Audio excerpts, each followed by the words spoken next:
If there's one thing that recent anime has taught us, it's that revenge is a fruitless endeavor. No matter how much you chase it, nothing good will come out of the other end. But it is damn entertaining to watch.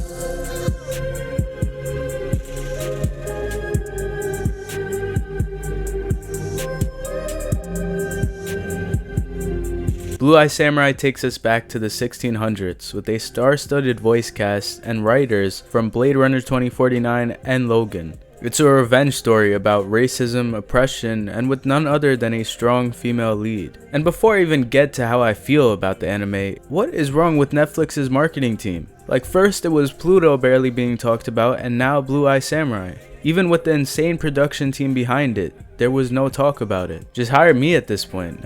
I'm already doing it for free. Oh, sure, I'm doing it for free. But back to the show. It had some amazing visuals as expected, and there was great character development. The main character Mizu had every right to be the annoying, angry person that she was. Akemi made her mistakes, but she actually dove down in ranks to understand what the average problems were. It tackles adult themes as well, which I love to see in anime in general. But even with all of this praise, and the fact that I can objectively say it's a good anime, I hate to admit that I didn't like it. He hates women! Boo this man! I know how many times that might be thrown at me, but to put it simple, any and all issues I had with the show have nothing to do with the character's gender. To put it simple, I didn't like the writing, and I believe the further it got, the more it started to lose its plot. And I need to preface this with the fact that I really wanted to like this anime. I actually watched it when it first came out. I randomly found it and saw no other comments about it. I could have made a great video about finding a hidden gem yet again on Netflix. And I also hate to bash animation in general because I know the work that gets put into it, and most of the time it isn't even worth it. And then above all, so many people actually love this, so I couldn't tell if I was being a contrarian, or maybe I am a woman hater. I'm not, I swear I'm not. I love them. I love you. But seriously, as someone who watches things for the plot, I just couldn't enjoy it. It's the most evil being in existence. The white man. I'm getting canceled for this video. Oh my god, I didn't even make it yet. I'm gonna get canceled. Great storytelling and development, but we genuinely started to lose the plot. We went from this grounded setting of an Edo period and opium and weapons trade in a time with swords to these mofos dodging bullets. And then I get the classic defense. Oh, it's just an anime. To some of you, those words just stabbed you in the heart, and to others, you thought it was true. Which leads me to my next point of who exactly is watching this. My expectations is most people who pick this up won't be an anime fan, but rather people who might have seen Arcane and been on the search for something similar since. It's very accessible as an anime. It has a Hollywood cast and creators. So if you are one of those people, I'm not going to argue against you. Maybe you have a level of suspension of belief when it comes to anime. But to me, as someone who fits in as both an anime fan and a movie fan, anime is not just a tool to make things unrealistic. Yes, it is unrealistic at times, and trust me, I'm aware it's an animation at the end of the day. But the point is, when there's a grounded setting and an established world, the characters do not stray from it, and the logic stays in that grounded setting. Or if they do stray away, then it's simply not good writing.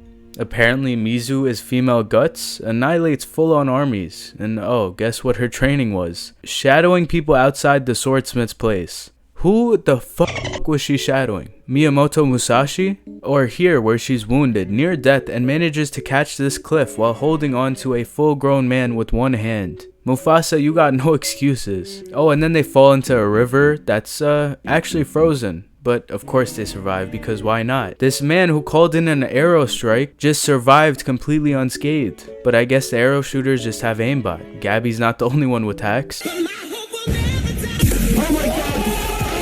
And then it just progressively gets less and less realistic while trying to tell a story about classic Edo Japan.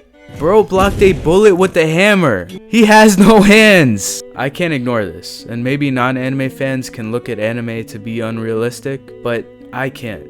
Because even the most fantastical anime, where there can be powers or titan shifters, there's a level of logistics when it comes to suspense of belief. There's a power that can explain what happened, or if the story is trying to base itself on a form of reality, then it will continue to do so. Yes, there's plot armor and there's mistakes, but even that goes up to a certain point.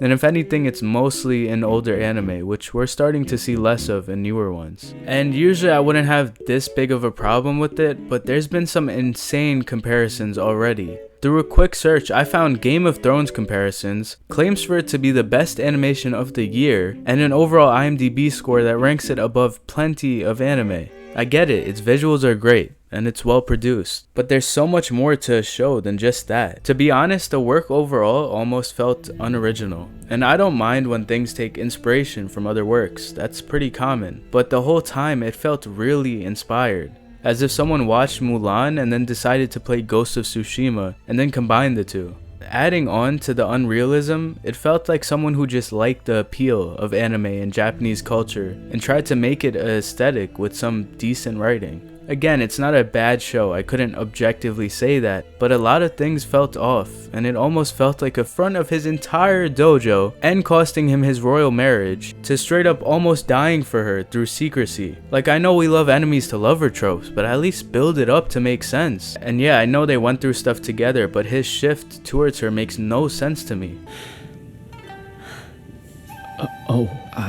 I'm sorry.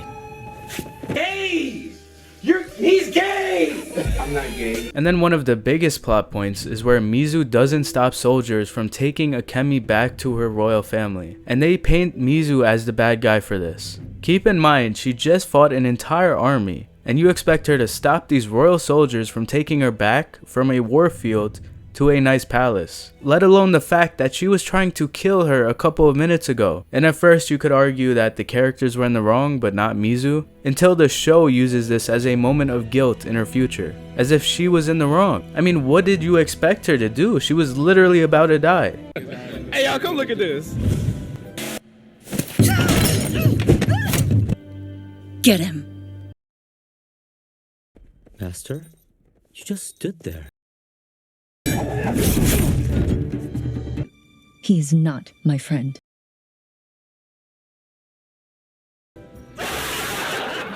Now, even though I had a lot of issues, the story isn't all bad. I think the writing specifically of female characters were great. Akemi's journey through the levels of feudal Japan was nice to see. She was a spoiled brat and she knew it, but by pushing herself to experience what the average woman at the time had to, she gained an understanding of them.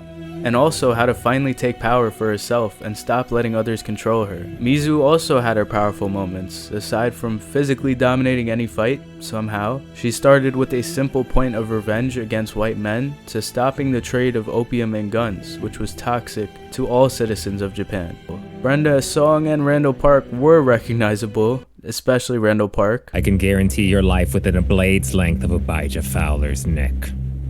Our business ends there. Altogether, I'm not going to say it's a bad anime or bad animation because it's not. Objectively, it's pretty good, mostly in the visual department. But personally, I did not like it. I value plot as much as I value visuals, and I also can think of plenty of examples where both are done to a very high level.